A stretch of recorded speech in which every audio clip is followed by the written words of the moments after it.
I hate this game. Unfortunately, to everyone else in my life and anyone using basic logic and reason, that is clearly a lie. The fact Balatro is the only app I've ever spent more than $5 on in my entire time of having a phone sort of speaks for itself. My playtime on Steam makes me hating this game a lie.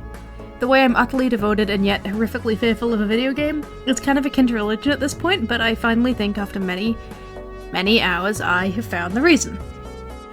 Balatro mimics suffering.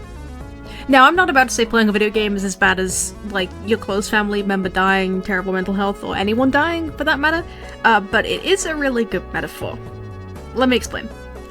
The progression of the game and all the features within it, obviously you have to take this with a grain of salt and ignore the fact the whole thing obviously is like magic, but the progression is very similar to that of continuous pain and suffering. And I guess in that way it's kind of similar to healing too, if you don't want to make this thing entirely miserable. You start off not knowing what to do about your current situation. If you've already played poker, you're probably a little confident, but either way, this game throws a whole lot at you and you're not expecting it, and it forces you to play in ways that get stripped away from you if you get too used to them. Kind of like a bad coping mechanism. I know this probably seems like a reach, but I promise you'll understand. My friend very nicely put it, number go up, feel happy. It's all about a release of dopamine, like every good thing, but also like every release of dopamine, you're constantly changing it, which is what makes the game itself incredibly addictive. It's disguised as a load of small victories stuck in the middle of something that's practically impossible to truly win. After you win, there's an endless mode, and I don't know about you, but I don't think I've ever stopped after winning. That's how it mimics suffering. If you have just discovered you've got a gambling addiction through my description of Balatro, I'm sorry.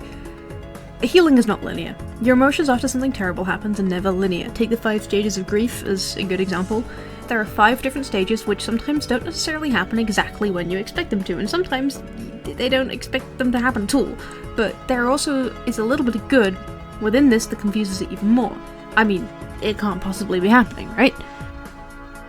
And so when something awful happens that isn't fixable, or you have something such as chronic illness that will not go away, you become stuck searching for all that good, the little joys that make life nice. And while I honestly think we're all searching for these little joys that make life nice, if you have some form of underlying misery related to anything, these joys are going to become more important, but also impact you much less when there's a step backward.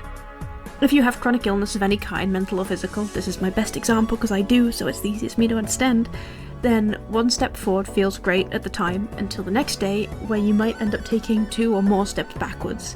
That might be because you can no longer do something you planned due to fatigue or pain, which removes that tiny joy entirely, or maybe you're not even able to do the smaller things like getting up, taking a shower, getting dressed, or the things that make your body feel better. You might not have the energy to do so. Balatro is an awesome indicator for this, and it plays it incredibly well. It's also so addictive because of these joys, but it can screw you over in an instant.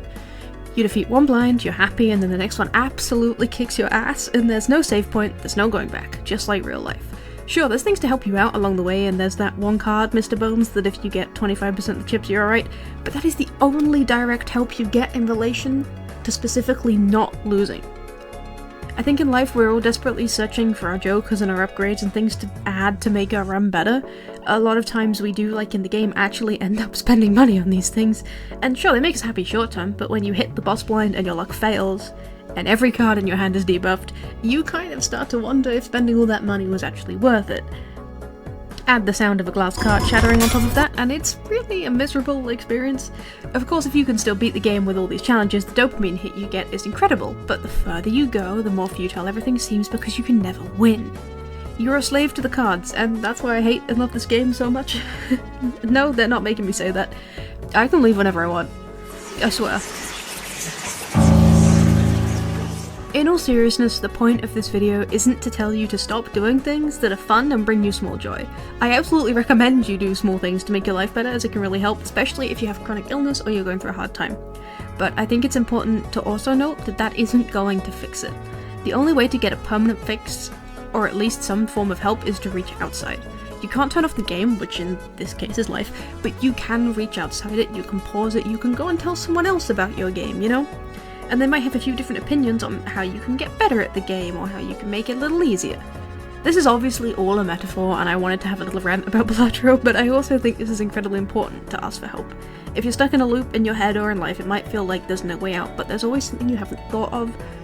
Like, you don't just have to play one way, you don't have to stick with what you know, and I suppose the point is you can change your own playstyle whenever you want.